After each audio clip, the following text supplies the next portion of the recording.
AI tools in psychological practice. We all know we are living in a time when artificial intelligence is rapidly shaping how we understand behavior, emotions, and mental health. So, from screening tools to digital interventions, AI is becoming a part of psychological practice, raising both exciting possibilities and important questions. At the heart of today's discussion is a simple but vital theme. How do we embrace technology without losing the human qualities that define psychology? Empathy, ethics, and connection. Today's panel brings together perspectives from practice, technology, and next generation to explore how AI can support, but never replace, the human core of psychological care. So welcome to all the panelists. So we begin with a very pertinent question to all the panelists. In fact, the first question I'd like to ask you is, how do you think can AI truly understand human emotions, or does it only recognize emotional patterns? My first question is to Dr. Ajay Manoj. He is an expert in AI. So, Manoj, Ajay, could you please tell us? Hi. So, I'll try to make it as concise as possible without making it gibberish or some jargonish. So the first thing is like what AI is. When it comes to what AI is, it's artificial intelligence. So what is intelligence, and why did people imagine on making such an invention about inventing an intelligent system itself? So this goes back to its origin. Like people started imagining about themselves or entities or even conscious entities in their imaginations, and they tried to put it into artworks, literature, and everything.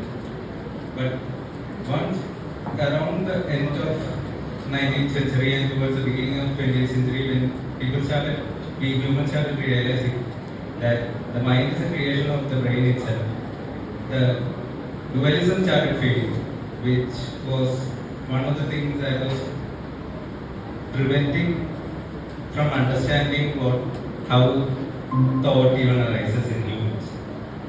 And many such theories like Rene Descartes was often one of the person that made it popular, like the brain and the mind interacted through the pineal gland. So breaking up the dualistic ideology or opinion was the first step.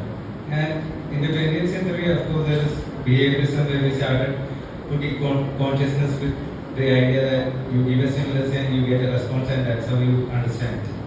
So there is classical conditioning and operant conditioning. So, but there is more to emotions, because more to emotions and even how the brain works, because the brain is not merely some of its individual parts. And that's one of the basic properties of how the universe even creates a complex system.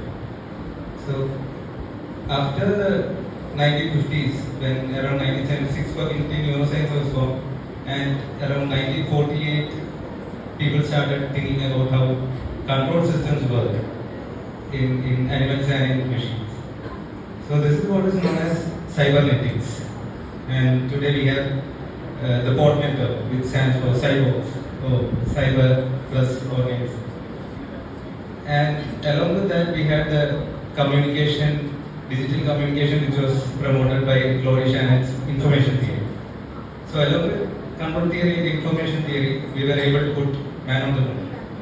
And both the digital communication and digital computing, so this played a role in enhancing or bringing about the age of information, which we are in right now.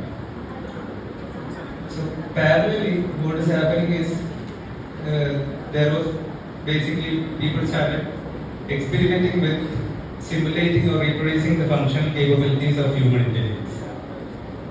And initially, around the 1950s when it all began, we had no idea how the brain works.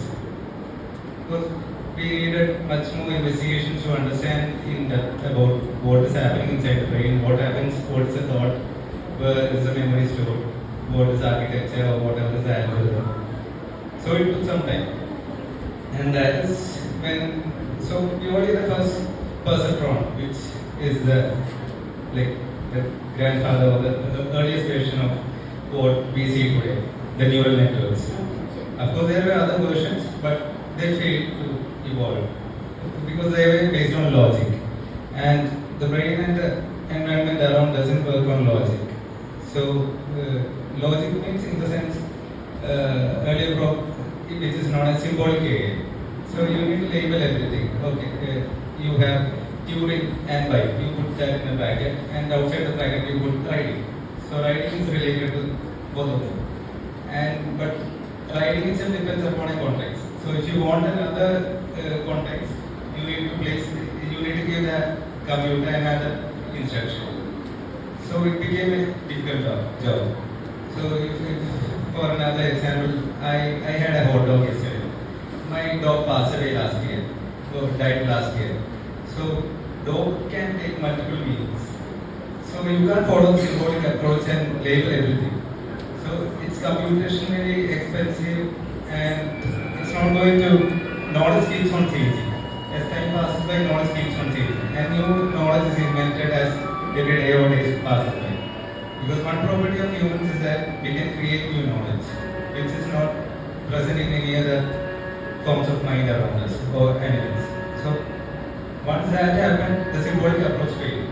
And this is most people around the 1950s who knows how the brain works is psychologists. So the first perceptron was developed by an American psychologist, Frank Rosenberg. So, but he was able to create a single layer of neural network, which is known as a person. And slowly it evolved into multi-layer after a brief AI meter, because most people were against this idea. They followed the symbolic approach, and later on, people like Jeffrey Hinton, Yannick Kuhn, and Joshua Bengio, they started pursuing the multi-layer aspects. And once around the 2010, we had more computing, because there is a lot of parallel computing in the brain. So the individual action potential takes around a millisecond to happen, but we are able to perform actions even at a lower time scale because of parallel computing. So this is how it eventually evolved. Like what we know exactly during the 20th century was reinforcement learning, which is operant conditioning, and about the visual cortex, which was easier to examine. So once these interactions later on converted to mathematical model, and each neuron is represented as a function. Like f of x is equal to mx plus b. So you can express y is equal to mx plus b in the sense y function can be represented in the form of x. So where m is the weightage. So similarly, this is just a simple example, but every changing parameter in the brain, like the ion channels vary, the receptors vary. So every change can be expressed as with respect to time a differential equation. So that was converted into mathematical model to create a coupled differential equation, and this paved the way for more mathematical fields, like what exactly is happening in the information processing unit as well. So this is what is represented in learning system today. So it doesn't learn what a dog is or what it represents meaning. Meaning is represented in the vector space. So it doesn't have a dog. There is no apple in the space of learning of an AI. So this has parallels to how our brains work, but if you take understanding itself, it's just a single facet of how understanding happens in the brain. Okay. So they don't understand the way we understand. Like I They guess just understand a pattern. They might.